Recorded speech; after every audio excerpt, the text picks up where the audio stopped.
Welcome to the show from behind my desk. Welcome to the show far away from my desk. Welcome to the show in front of my kitchen. Welcome to the show in front of Tokyo. Welcome to the show in front of the White House. Welcome to the show in front of my cup. Now, I was going to do the show within the White House, but unfortunately, someone is sleeping again. Today is the 29th of October, Friday, weekend again, 2021, just a stone's throw away from Christmas. No, a stone's throw away from Halloween. And what are all these bats doing? Don, can you help me?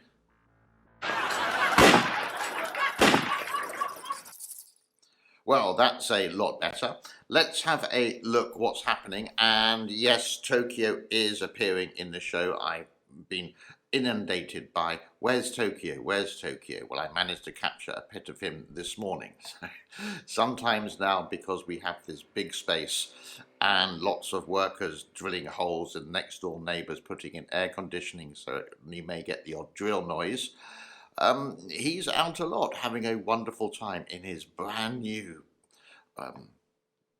gardens, which are how many square kilometres long, I don't know. Right, ready? Let's do it. Okay, so we do have the Three Gorges Dam, we do have the levels, we do have some other news in this, we do have a little bit of advertising what's happening tomorrow, no, what's happening today, a little bit later, and that will be in California time, so Pacific time in the United States, and some things, what's wrong with China, and I think one or two positive things as well. Not too sure, can't remember.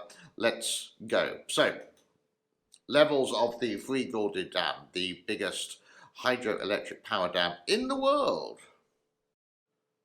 Okay, so yesterday, I still can't verify that rumour of 176, so we can only go with what is the actual real evidence. And unfortunately, this does come from Three Gorges Water Management.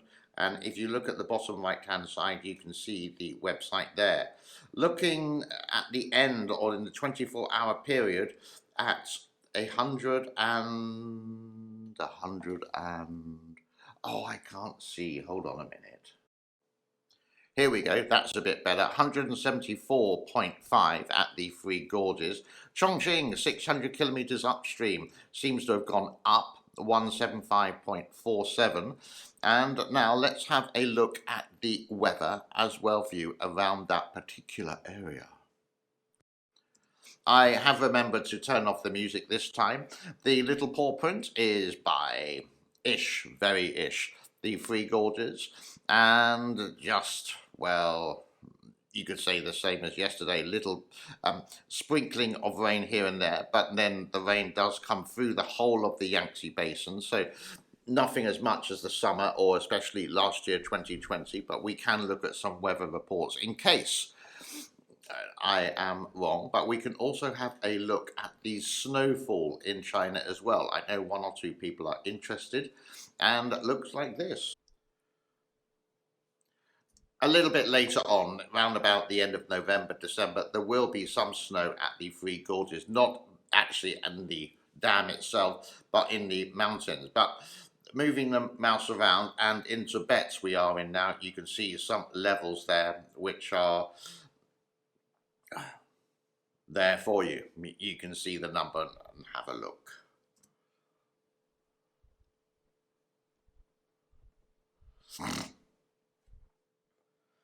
A little bit later today is the 29th at 1 p.m. Pacific time in the United States of America. There is this called Team Seas. Now, for me, it will be around about 3 a.m. in the morning. No, I'm not going to stay awake till that, but I have put it on the schedule. And all I would ask you to do when this does happen is to share. And if you want to donate, that's entirely up to you. But this is something which concerns all of us, what we can do and what things that you may want to do as well. Entirely up to you. But that's at 1 o'clock p.m. Pacific Time, United States. I remember I did have something new for you, and it's even in the title, but it completely went over my head. Some actual brand new pictures of the Three Gorges Dam shot by a Chinese TV network or news network called CTGN, Chinese Television Global Network. And a couple of weeks old, I could guess these photos are, shot on a lovely sunny day. But this was related more to what we talked about, related to the Yangtze sturgeon, which are on the endangered species list. And let's talk about that now. The mighty Yangtze, Three Gorges Dam Environment and Rare Species. Now, we mentioned that a couple of days ago and a couple of shows as well about the sturgeon have near enough become extinct. What they are doing, or what they say they're doing, every year, whoever it is plops in about 10,000 sturgeon into the Yangtze, but not to a great effect. I could imagine the reason being overfishing, but now there is a 10-year fishing ban in China. Sorry, in the Yangtze River Basin. Not too sure if it's the whole thing, but a 10-year ban. So increasing the sturgeon to 50,000 this year. I don't know if it's going to be every year. Honestly, is it 10,000 per year? I can't say. But if it is, it's good news for the environment. It's not all doom and gloom about the Three Gorges, but some of the news now is. And COVID-19 has speared its ugly head back again in China. You can read some of the headlines from the Global Times. Beijing mandates COVID-19 borders shots in service sectors and for construction workers. Cold chain driver detained for counterfeiting COVID-19 test report to enter Beijing. So it looks like it has got to the capital. And we did show yesterday, when they say a lockdown, maybe not the whole city, but parts of it, like exactly what happened here. And the lockdown, it can mean actually physically being locked inside your house. Or if they've locked it and you're outside, you can't come back in. These are the very strict measures, the incredibly strict measures over COVID in China. Do they work? Well, possibly, but there's always those two sides to the argument. And yesterday I did actually mention this, but completely forget about it.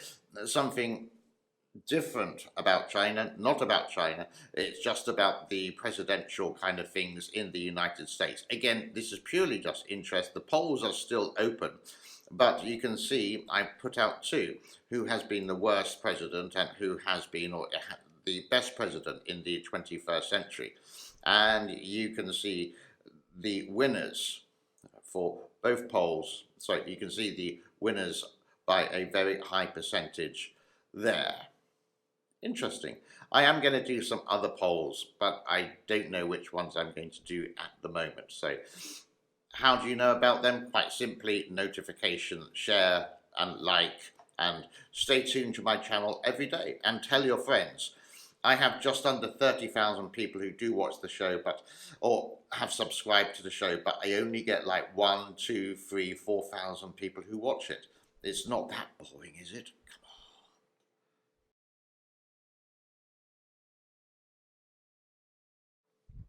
Energy still seems to be a problem, and in the headlines all the time, it feels like at the moment. China eyes coal output boost, higher power prices to ease shortages, whatever that kind of means. But let's go to what we got from here from Reuters. Top coal region, Shaanxi into Mongolia told to act now. Some 170 mines instructed to expand capacity. Mines at annual limit allowed to produce more. Cabinet to allow coal-fired power prices to fluctuate more. China has ordered its 2 top coal regions to boost output and allow coal-fired utilities to charge customers higher prices as the country battles to worsen the power crunch in years. And you could say a high percentage reason for this is there's no coal coming in from Australia. And I doubt very much that there will, or there may be very little coming in. There are some whispers of this, but we don't know. And how long is it going to take from Australia to China on a cargo ship? It's going to take a couple of days, weeks, should I say, and not high-speed, super high-speed boats. But how China is promoting this to the public is related to carbon emissions, cutting it down. And I have spoken to 1 or 2 people saying, yeah, we have had some occasional brownouts or blackouts or power cuts, but this is at home, but nothing really noticeable. And because the weather's not so hot in a lot of places in China now, and some actually freezing, you don't need the good old air conditioning, which is blasting cool air for me now. I think today is like 31 degrees. And also, advertising a lot related to the renewable energy, wind power. But this is the thing I've actually found out, that a lot of these wind farms or solar farms are actually, can I say, in the wrong place and are so non-effective. For example, you can see the solar farm here. It actually is producing electricity, and you could say a large amount, but it's also producing a negative effect as well. It's producing a glare effect. So big is not always the best. Another thing is related to the deserts that have been turned into these oases. Now, all the water needed for that is being diverted away from the people who actually need it. So it's sort of like a facade over the top, covering the real truth. And once again, as I did on yesterday's show, China seems to tell not the whole truth, and nothing but the whole truth. So help me in a court of law. About 99% of criminal prosecutions, you go to prison in China. Waste of time, harming a lawyer, indeed. Okay, let's go into some of the comments that I got for today. And hey, James, enjoy your show. Sometimes can you explain how you came to live where you do? Yeah, sure. Visas and convenience. When you live overseas, when you work overseas, it sounds a little bit arrogant, but why are you there? Why are they employing you? Because you can do it better than the locals, and basically you're here to train.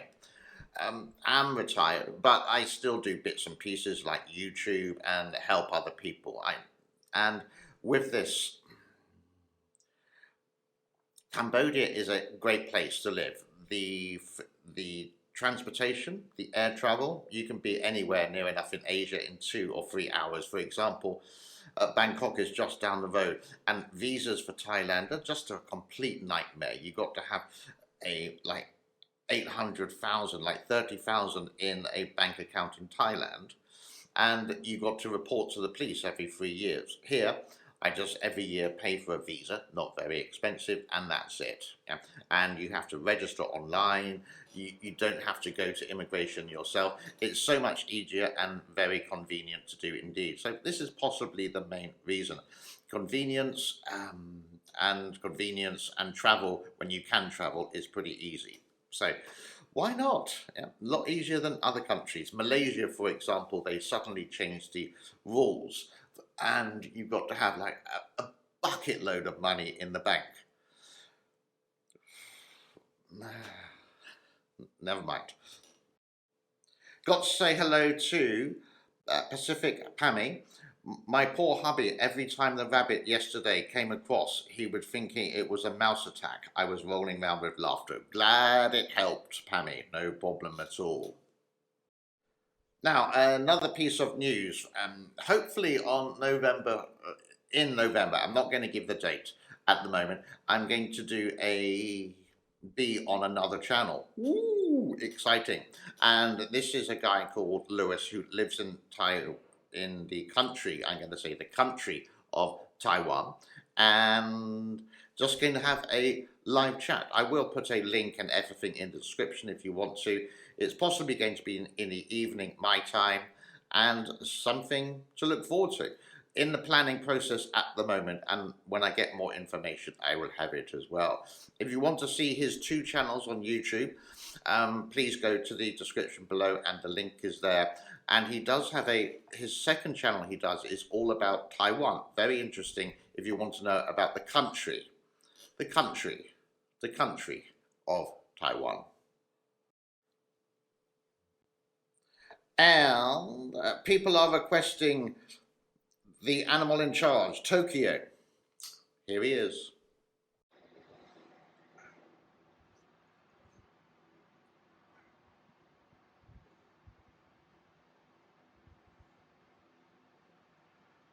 Tokyo. Toki. Toki Toki. Toki. Are you hungry? Are you hungry? Hmm?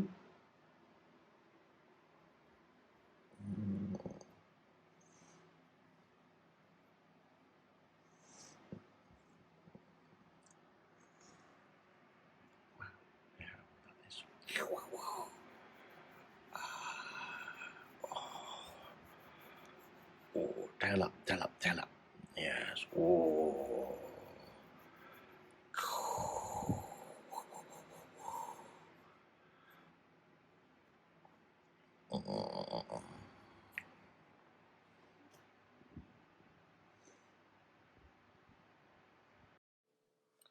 Thank you so much for your time. I can see that the bats are back again. Be well wherever you are, and I will see you tomorrow. Happy days. Don't forget Team C's today at 1 p.m. Pacific Time, United States. Bye-bye for now. As always, we got to check that the microphone is working before we begin because we don't want to do the whole show and realise that the microphone is not working, do we? No. Or I think I need to close the curtain as well. I think I'm speaking to myself. Oh dear.